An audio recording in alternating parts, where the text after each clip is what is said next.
Am I a terrible person? My best friend has a tendency of getting into relationships quickly and then getting out of them just as quick. I absolutely can't get it out of my head. I really don't care for this man, but I don't want a wedge in between me and my friend. I've only met him once when they were both fairly drunk, so it wasn't an ideal scenario. It feels petty. What should I do moving forward? My current strategy of hoping like hell that no one asks my opinion directly doesn't feel sustainable.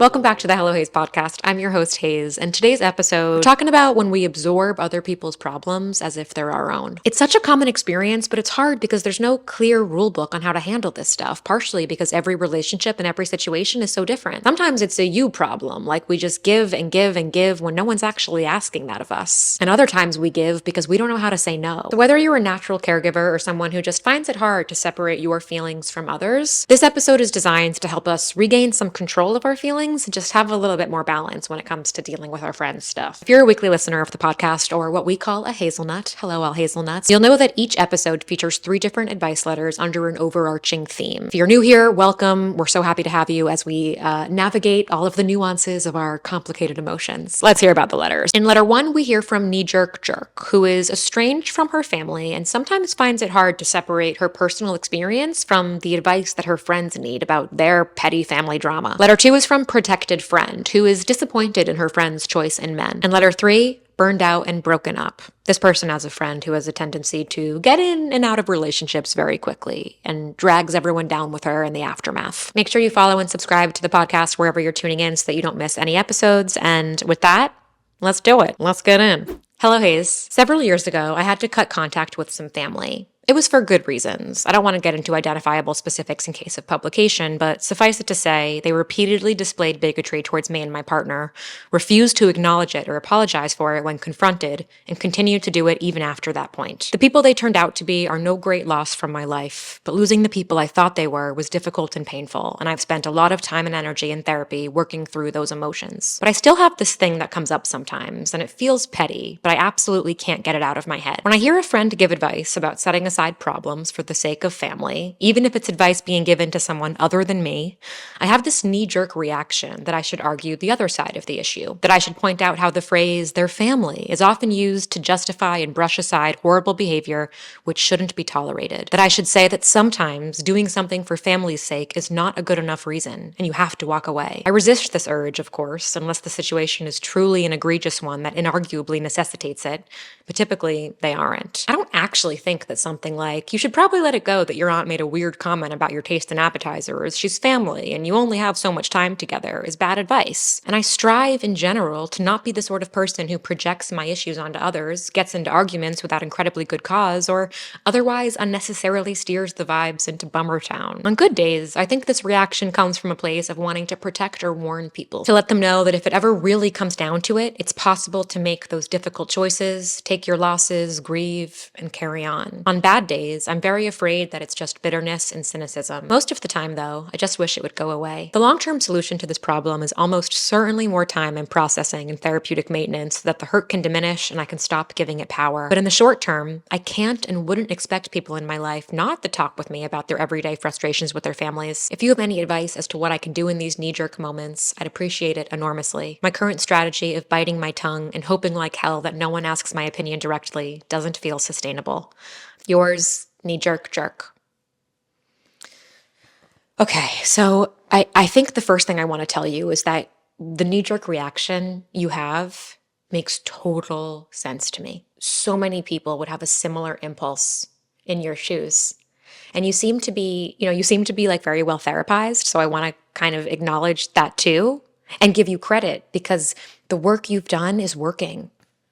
The hard work, I know how hard it can be to go to therapy and put in the work to talk about and process and grieve. Family stuff is really, really hard. And I know that sometimes it can feel like, you know what, I'd actually rather kind of bury that. I'm fine. It's good. I figured it out. It's hard work to like show up and unpack it and look at the ways that grief or trauma is still impacting our lives. But it's working.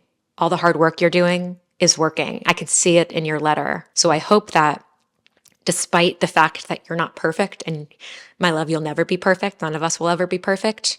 Despite that, I hope you can feel really proud of how far you've come It's pretty awesome. Isn't it interesting how there are certain phrases that are such triggers for us? The trigger for you, the phrase being for you, their family. Oh, their family. Just get over it. Their family. You should, push it aside. I think so many of us have a phrase that bothers us. Sometimes we know why these phrases are so upsetting to us, and other times we have a little bit more digging to do. And I think on one hand, you know why this phrase is upsetting to you. You've said so in your letter. It's sort of obvious. You were in a situation where it didn't matter that they were family and you had to go through with this hard choice. I'm curious though, a third reason why that phrase might be particularly upsetting to you. Did anybody say it to you when you were going through what you went through with your family and making a decision about what to do, or maybe in the early days when the bigotry was first starting to become more apparent and you were weighing your options? Did anyone say to you, well, they're family, what are you going to do? And I'm curious if hearing the phrase is kind of bringing up some of those other painful conversations that you had, not with your family or not with your immediate family, some of those conversations that made you feel unheard or unseen or invalidated. I can imagine that if so, I can imagine again why that phrase would be really uncomfortable, because it's not just stirring up your relationship with your family, but it's bringing up some of those past conversations that didn't feel good for you. It's bringing you back to a place in your life where you really needed one type of advice. You really needed someone to help you know it was okay for you to make the hard choice you were going to make, and they didn't. And how painful that was at the time when people didn't tell you what you needed to hear. But I am so proud of you, and I want you to be proud of you in this moment, that even when people gave you the wrong advice, or even when people couldn't give you the advice you needed, maybe they thought they were doing the best they could given their life experience and, whatnot. I'm proud that you still made the choice, even when other people weren't giving you permission, because you didn't need permission from anyone. You had to give that permission to yourself. And that must have been really, really hard. This story is actually giving some really interesting kind of color to something that I've noticed as a, creator online, especially in the type of work I do, which is a lot of the letters are very emotional, right? Even if the situation doesn't apply to you directly. I've noticed that listeners, watchers, whatever, often will see themselves or their situation in some way in the letter, and then want to point out how their story might apply. Or sometimes they don't even hear what this story is about, and people can become very emphatic about their perspective based on what they've been through, even when what they've been through doesn't relate to the story at hand. And there have been times over the last year where I have felt really overwhelmed by that, and probably really frustrated by that too. Partially because I think when I'm one person consuming a lot of feedback on my phone or on my computer, that feeling can be very overwhelming. However, I'm so happy to read your story because it reminds me, and I come back to this in those moments of overwhelm or frustration when I'm like, why are people not getting it? That's literally not even what the story is about. That can be what my inner voice sounds like sometimes when I feel like people are not getting the point. And sometimes, of course, I might see something my way and you see something your way, and that's fine too. But when people will comment something in seeming disagreement that has nothing to do with what we're talking about, the voice in my head is like, what is that? That is so irrelevant. Of course, if this person's boyfriend is stealing their money and is a threat to them, then of course they should leave. But what in this letter makes you think that? Your story is reminding me of what I know to be true, which is that we all we bring our baggage with us everywhere we go. And no matter how much we've processed it, we all still have times when we are brought right back to the moment where we were hurt the deepest. And that's all we can see. And that feeling never goes away.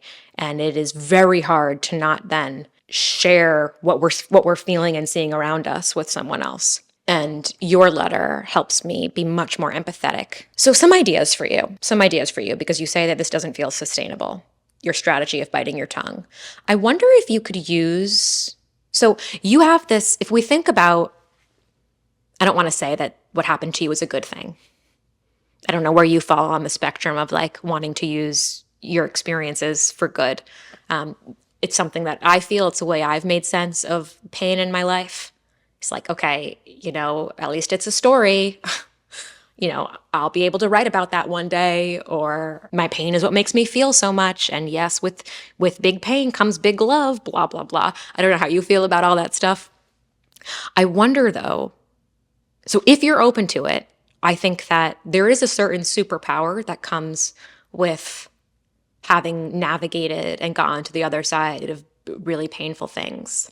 And the superpower is that you can see things and understand feelings maybe in a way that some other people can't. I'm curious if you could use your experience with your family to not share your opinion, but to ask questions. When thinking back to some of those conversations you had with people when they didn't give you the advice you need, ask yourself, what are some questions that I wish people asked me? How do I wish people engaged with me on this topic that would have maybe helped me get to a conclusion sooner or felt safer coming to the conclusion that I came to? You don't need to even always share the specific thing you went through to get your point across. And I think that you can do that with thoughtful questioning.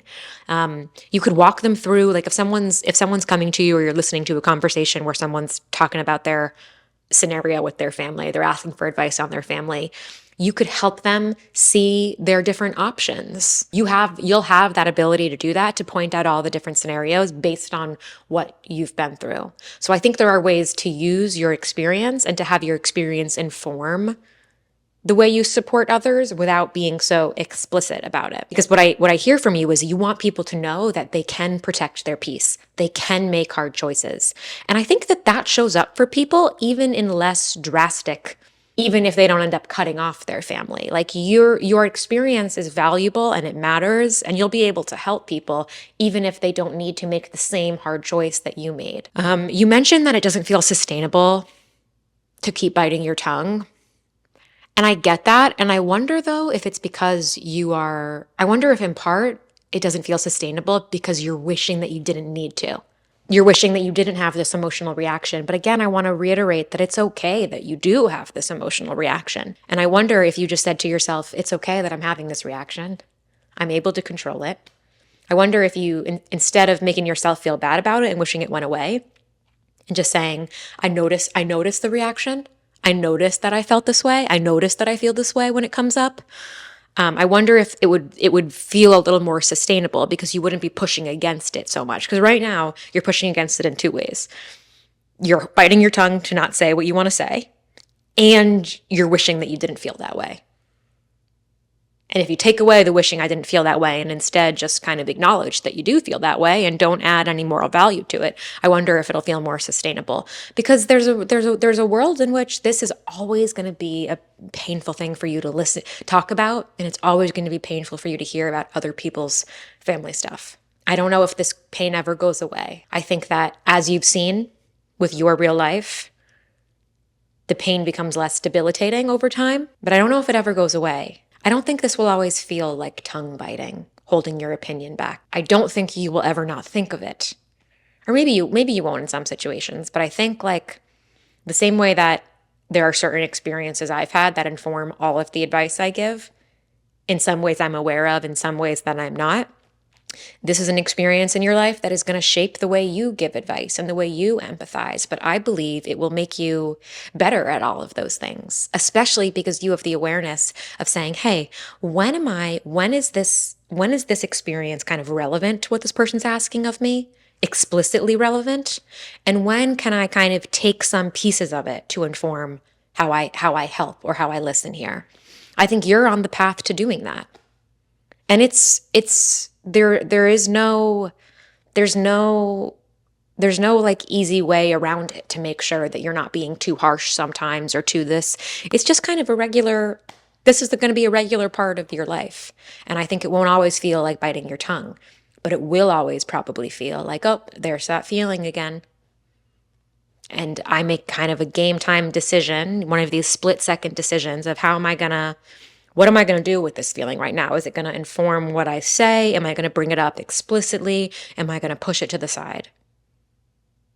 Maybe there are some other options in there, but at least that's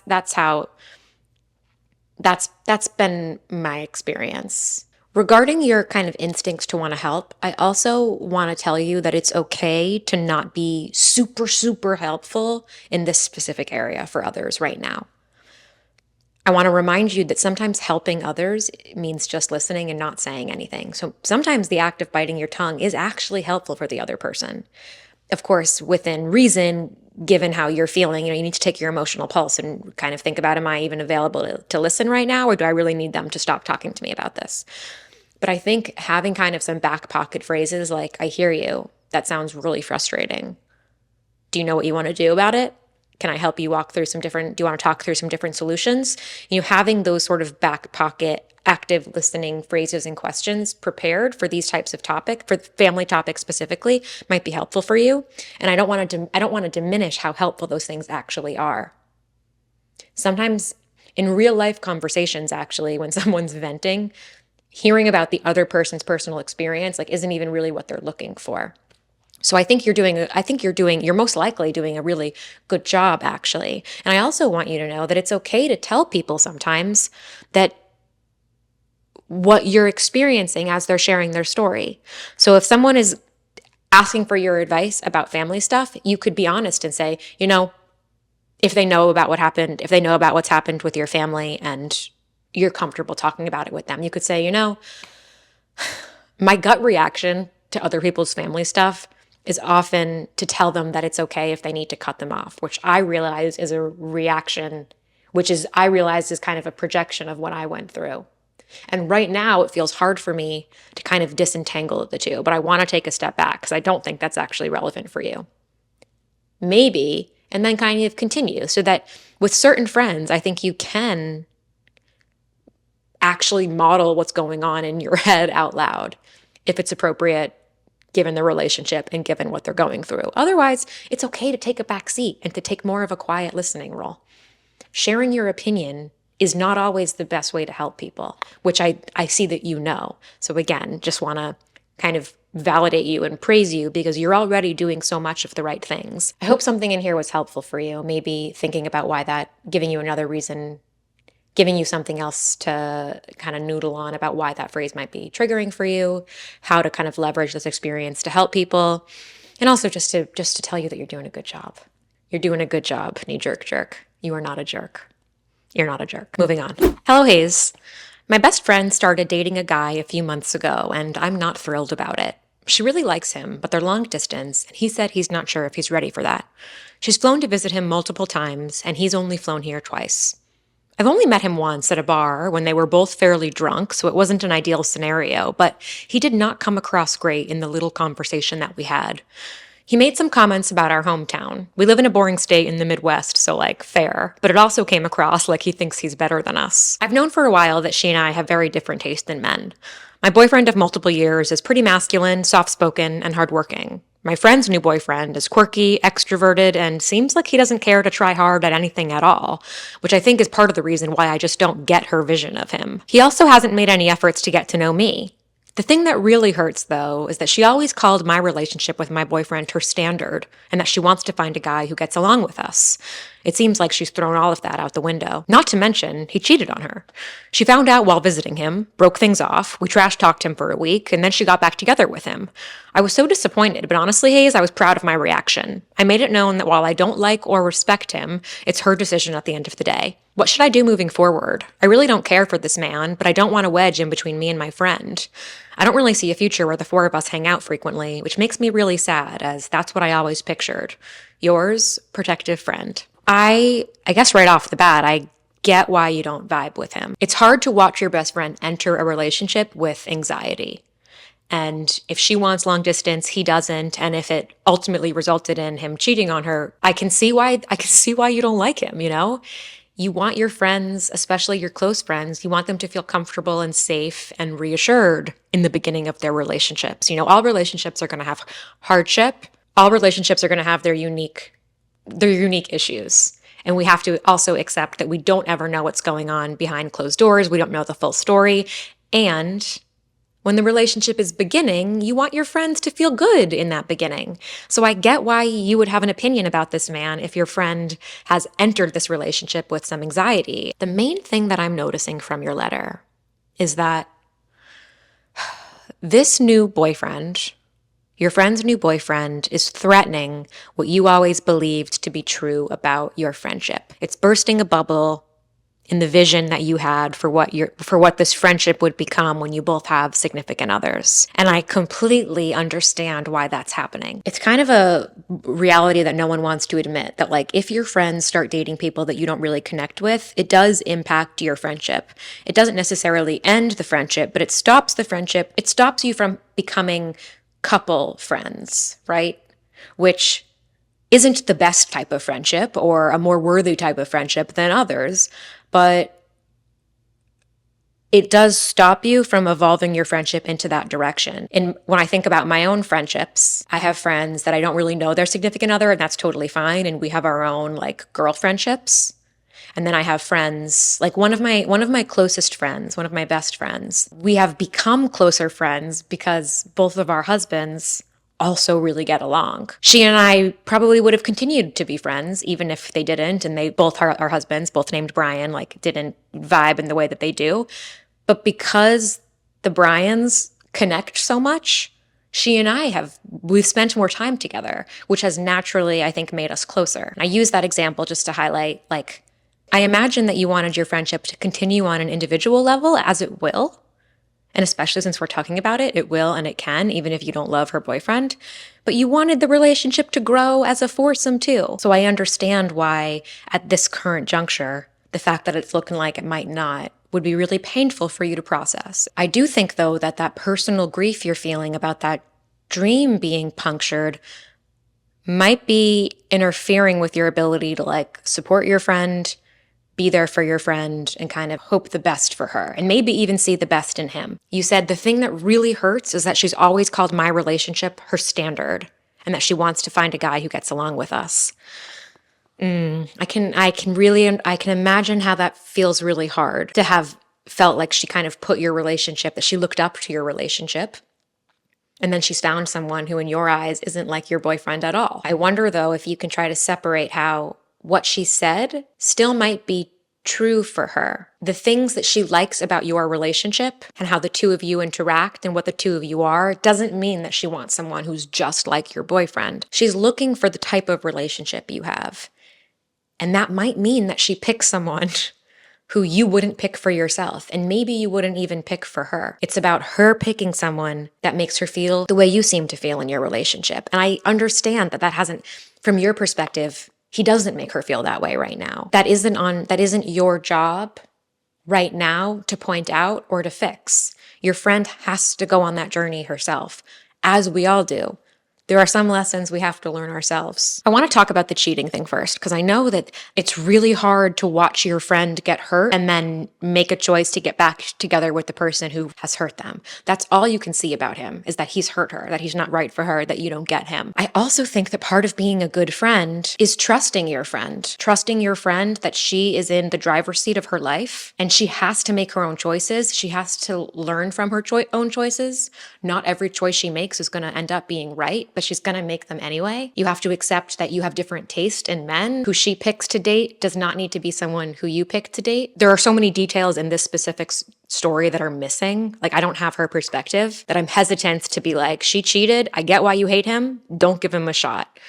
My inclination here, especially since you're interested in not driving a wedge in between your friend, is to trust your friend. Not even trust your friend that this is going to work out, but trust your friend that she's making a choice with her eyes wide open, and that should it all not work out, she'll be prepared to deal with that. Because that's what life is sometimes. And if your friend is going through like a bumpy beginning of a relationship, being alienated by all of her friends is definitely not going to help her. So I think that you responded in kind of the perfect way. You can say that you don't respect what he did, you're not happy about what he did, but she's going to make her choices and I'm going to be there for you.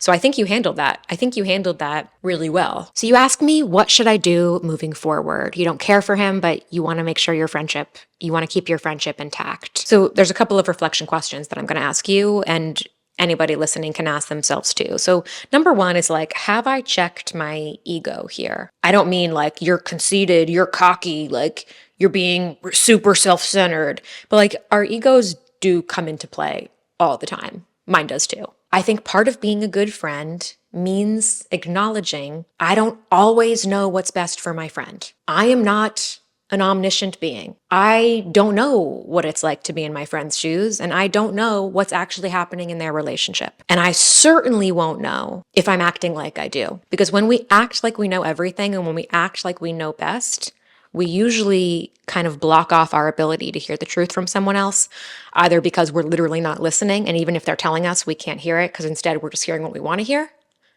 or we've kind of built a wall where they no longer feel comfortable sharing with us. So in the beginning, if you're having these vibes, and I think you are sort of still in the beginning, if they've been dating for a couple of months, you're definitely still in the beginning, right? A couple of months can feel like a long time, but in like the grand scheme of a relationship, this is very, very early.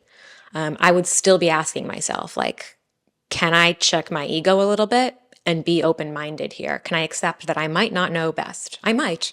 You still might be right in the end. So that's number one. The second question, which is definitely the most important, is have I given this time? Have I given this situation time to unfold before I make a grand assessment or before I do anything about it or speak my truth? You got to give it time. You have to accept that it might, this is important. It might take longer for you to fall in love with your friend's significant other than it took for them to fall in love with their significant other. You might not see it right away, but that's not a prerequisite that's not a prerequisite for a relationship. If it took your friend 2 weeks to like this guy, it doesn't need to take you 2 weeks. You don't need to see it instantly because again, you're not the person dating them. I think sometimes we want to fall in love with our friends' significant others in the same way that they did. And it's amazing when that happens. Like, I will admit that. It's really fucking awesome and special when your friend meets someone and you're like, oh my God, they are perfect. I see it. I love it. I've had that happen. And I've also had friends date people that I don't see it right away. The point is, give it time. I've also had friends, significant others that I didn't, not disliked, but like there were things I was like, interesting. Passing judgments, the way we all do. I've passed judgments about friends, significant others, and over time, I've really grown to adore them, even despite some of the things that I didn't like at first that are still present. It's not like they changed who they were, but I grew to accept them more. Probably mostly because I see how they are good with my friend. And that requires me to kind of humble myself and say that I don't always know best. Me and my friend are not the exact same person. You know, we're not two pieces of the same whole. We are each different and have different tastes and thresholds for annoyances. I think that's also something to talk about, maybe as it relates back to the cheating, but like, you can be best friends with someone, and when it comes to romantic partners, like, both have entirely different things that you'll tolerate and not tolerate. And that can be really weird to grapple with. Like, how could you be okay with him only coming to visit twice when you've been 8 times? I would never do that in my relationship. Well, good thing it's not your relationship then. And if it starts to bother your friend, you'll be a great person to talk to about it and to help figure out solutions. But for right now, like, if you wouldn't do it, it doesn't matter because she's okay with it. And if you're up for it, maybe make an effort to get to know him. I know you said that he hasn't made an effort to get to know you. I wonder if you could try to make that effort first. I don't think that you should have to. I wish that he would, and I think he should. And for your friend, I think it would be a really nice thing to do for you to make that effort, despite your true feelings right now, to try to make that effort in good faith. And you could say to her, I know you know how I feel. I don't like that he slept with someone else. I don't like X, Y, and Z. We've talked about that. And I love you. I love you, my best friend. And I want to give this a shot. So what do you think is the best way for me to get to know him? How about we all get dinner? Or if you don't want your boyfriend to come, whatever, you think that a foursome thing might be a little too intense. What if the 3 of you do something together? What if you FaceTime? I don't know. You could ask for some of her ideas for how you could connect. I know it's annoying to have to be the one to kind of put your foot forward, but for your friend, I think it's worth it.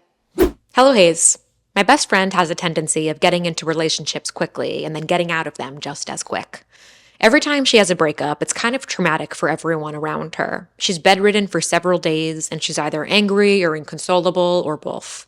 We talk about every detail over and over for a week. I used to stay at her house for a few days when this happens, but I've since stopped doing that, and I'll just go over to visit for a few hours. I wouldn't mind if this was a once in a blue moon thing, even just once a year, but it's every 3 to 6 months like clockwork, and everyone in her life stops what they're doing and helps her.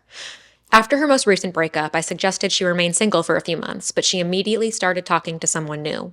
Now, 3 months later, she's in an exclusive relationship again. I kind of winced when she told me that she made it official with this new person because I'm already anticipating her pattern of ending it within the next few months. It feels like she's putting a band aid on all her childhood wounds, but she doesn't want to hear it. Am I a terrible person? I feel terrible for feeling this way. Yours, burned out and broken up. So I understand why you feel this way. I understand why you feel frustrated, resentful.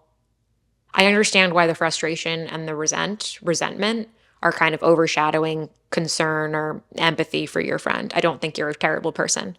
I think the way you feel makes a whole lot of sense given the circumstances. It sounds like you're doing a lot of emotional labor for your friend. And I think that emotional labor feels intensified and kind of is borderline, is draining you. I think it's draining you because this friend doesn't appear to show a lot of self-awareness about her behavior or willingness to like accept her behavior based on what you're sharing here. I recognize that this letter is just your perspective and perhaps you wrote it out of frustration and maybe your friend does show more awareness. But taking your letter at face value, I hear you why you're frustrated. I think that we have to only focus on you, right? The friend isn't the one who wrote in, and we can't control the friend's behavior. We have no say over what she's going to do, but we can control what you do and how you want to show up in this relationship moving forward. And I see that you want to feel better in this friendship. I think we all can have a tendency of really inserting ourselves into our friends' problems. And sometimes the friends make it really hard for us to not do that. And sometimes it begins out of love. But we can get in our own way when we absorb the full weight of our friends' issues. It actually stops us from being able to help them or be able to enjoy the friendship at all. So you have to know that you do not need to continue supporting your friend in the way you have been in order to be a good friend.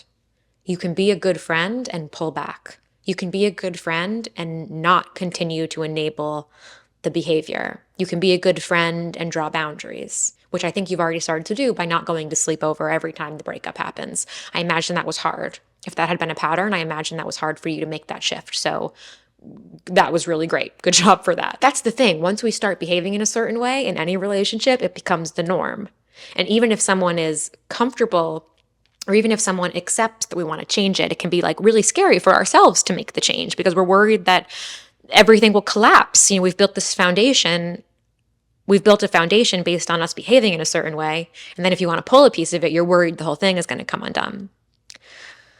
But I'd say that the whole thing will come undone if you continue to show up for this friend in the same way you are now because it's draining you. You have to set boundaries for what you're willing to do in this friendship.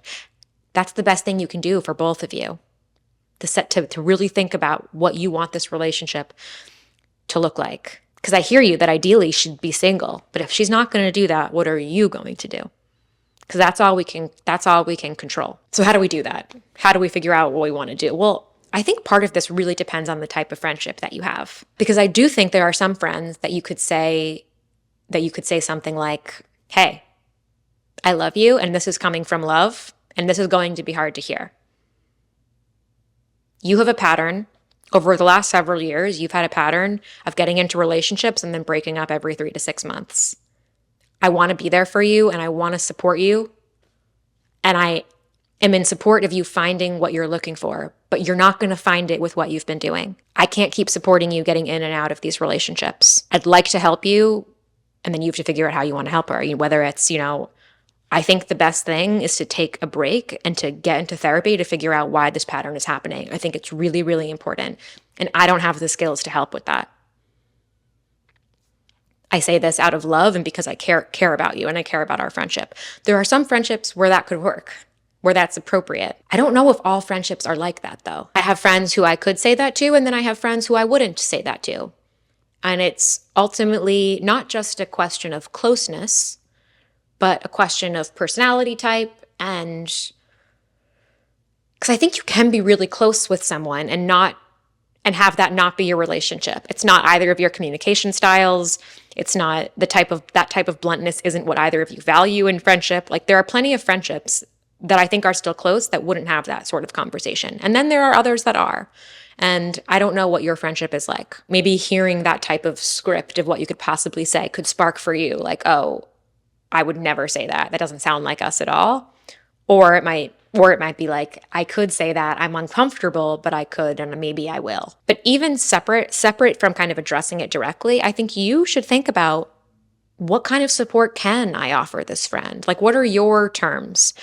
These aren't even necessarily things you need to explicitly communicate with her, but what kind of friend do you want to be for this person? There's no right or wrong answer here, but I think it doesn't sound like the friendship can continue with you taking on the emotional burden of all of her breakups like this. Doesn't sound like that can continue. What could supporting her look like? What could this friendship look like if she continues this behavior? What are you going to have to do so that you're not absorbing all of her stuff? Do you answer the phone every time she calls you? You could answer the phone less. There has to be a part of this too where you ask yourself, like, is my friend asking me to do all of this, or am I just kind of doing it? How can I be a better protector of myself? How can I create more space between me and all of her mishigas? It's tough because I think that it feels tough because the lines get blurred then. It's like, well, am I being a bad friend? But no, I'd argue you can't be a good friend unless you're taking care of yourself and making sure that you're kind of creating some distance between what your people are going through and your life. Her breakups are not your breakups. It is a wonderful thing to be able to want to take away someone's pain, to be able to sit with them in their pain.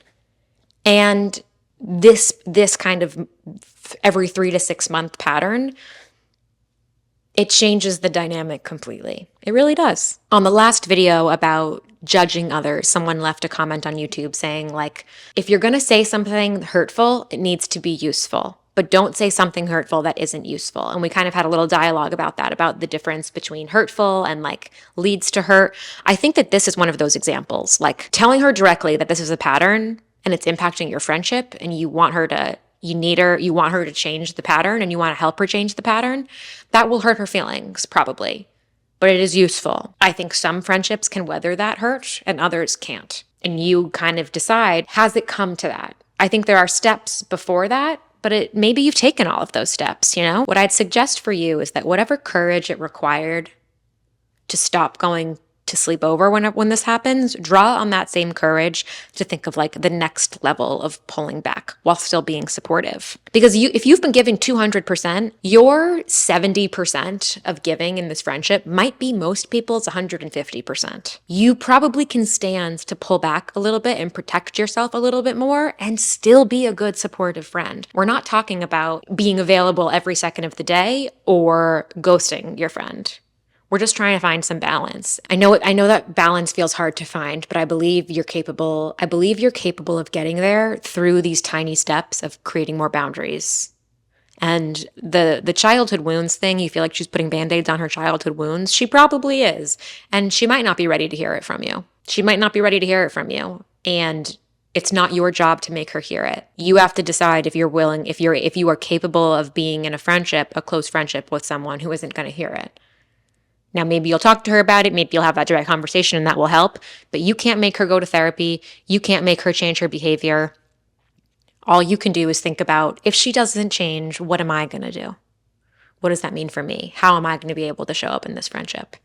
And luckily, you have complete control over that. As hard as it might be to make those changes, I think they'll be the best for you and for your friendship. And that's it for today's episode. Thank you all so much for being here with me and for listening over the last few weeks. To my hazelnuts who have returned week to week, thank you guys so much. And to everybody who's new, welcome.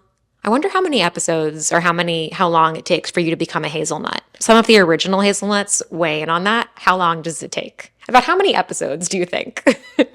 I don't know. Is that dumb? I don't know if that's dumb. I don't think it's dumb. I think it's cute. It's funny. I'd been kind of hesitant to... Hazelnuts is a term that originated on TikTok. And as I've expanded into long form and on YouTube, I've been sort of hesitant to like bring the name over for some reason. Anyway, I really appreciate you all. If you're new, say hello in the comments. There's a bunch of episodes for you to catch up on. Last week's was all about how to deal with judgment, which is actually kind of related to this topic. So it could be a good one for you to watch or listen to next. And with that, I will see you next week.